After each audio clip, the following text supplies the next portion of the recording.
for a place like Princeton to turn on a tenured professor in this way for speaking out against BLM in a way that was principled, and now, as we see, also based on what's happened with BLM, correct, just goes to show you they need to make examples of people still.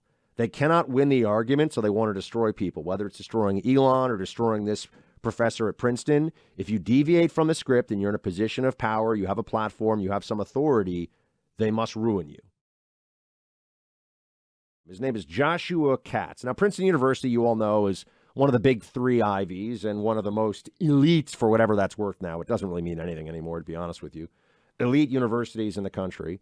And this guy is a tenured professor, which, as Clay knows, getting fired as a tenured professor, virtually impossible. Basically have to commit serious plagiarism, a felony, serious sexual crime of some kind. It's very hard to get, like vehicular manslaughter while you're drunk might get your tenure removed. But I mean, in general, you're not getting fired if you have tenure, unless you speak out against BLM. So Princeton, which is a university that has a whole street devoted to multi-million-dollar mansions that are run by the kids, known as eating clubs.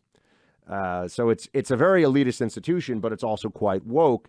They had an effort underway from the faculty to pay black professors more than their, as a matter of open policy, we're going to pay black professors more than white professors to make up for historical discrimination and give them more leave time, more paid days off.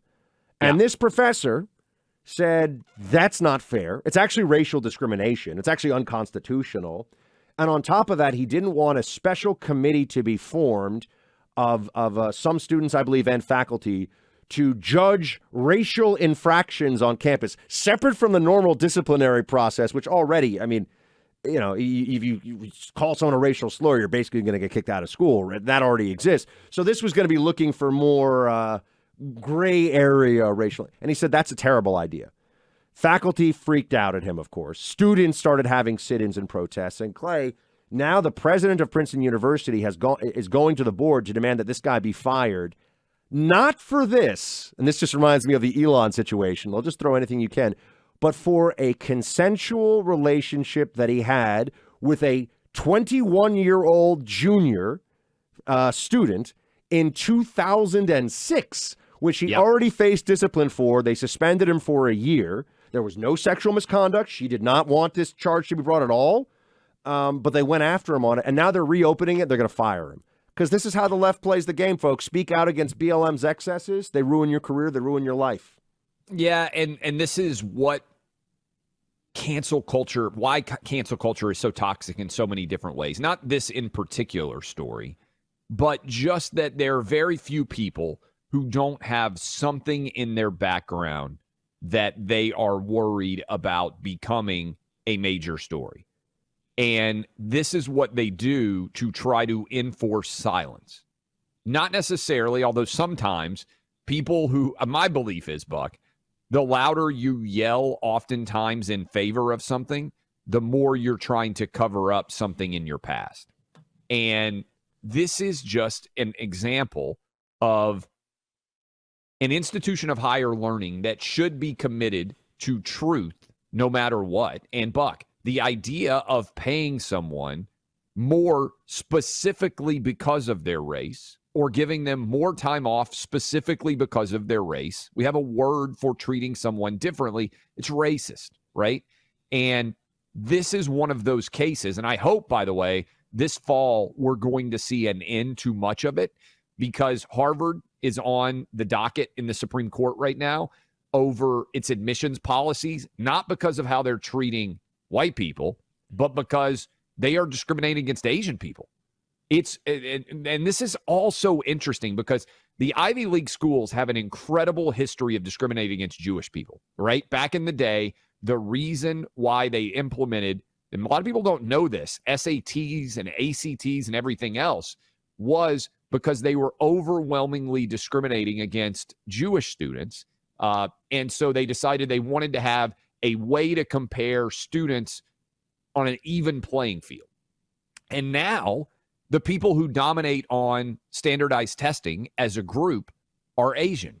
And if you go look at the rates at which Asian students are being admitted, they're being definitely discriminated against. And the people who are benefiting the most over this Asian discrimination is Black and Hispanic students. And so the Asian students have filed a lawsuit saying, hey, wait a minute, this is the next front in this sort of racial discrimination. And I think these Ivy League schools are going to lose, and it's going to be a substantial cultural shift. The current left-wing position, Democrat position, the social justice position when it comes to universities, whether it's Harvard, Princeton, you name it, great state schools that are very competitive, is that if you are a Vietnamese immigrant whose parents came here with, $5 in their pocket, and you apply to Harvard, you should be pushed out of the category that you'd be in based on your grades, your extracurriculars, etc., the objective metrics, in favor of, let's just say, a Black student who went to Deerfield or Exeter or one of these $60,000 a year prep schools, who perhaps has a parent who's a corporate, dad and mom, corporate lawyer, Wall Street executive, making a couple $1 million a year, based exclusively on racial differentiation. That is the actual position of the left, is that the wealthy Black student in this case. Now you could say, well, of course that's a specific. Yeah, but that is how they feel. So a Vietnamese immigrant, for example, is discriminated against in favor of even if it's a middle class family, it doesn't matter. The point is somebody who has clearly more advantages, but because of skin color is discriminated against. I have friends who worked, not really anymore, in admissions at Columbia University, at Amherst College, where I went, and I've talked about this, Clay. 100% this is what happens. Racial discrimination. And then these schools pretend like, no, that's not it. It's a holistic admissions process, like we're all idiots. Well, and I think this case is going to be big because of the impact there. And it also starts to jumble all of the affirmative action concepts in general. Remember, affirmative action was never supposed to exist forever. And we're coming up on 60 plus years now of affirmative action existing. And even in those cases that were decided, I believe, back in 03 or 04, because I was in law school when those cases were decided, they said, we hope that affirmative action is not going to be necessary in the years ahead. That was the Sandra Day O'Connor line, I think, in Grutter v. Bollinger.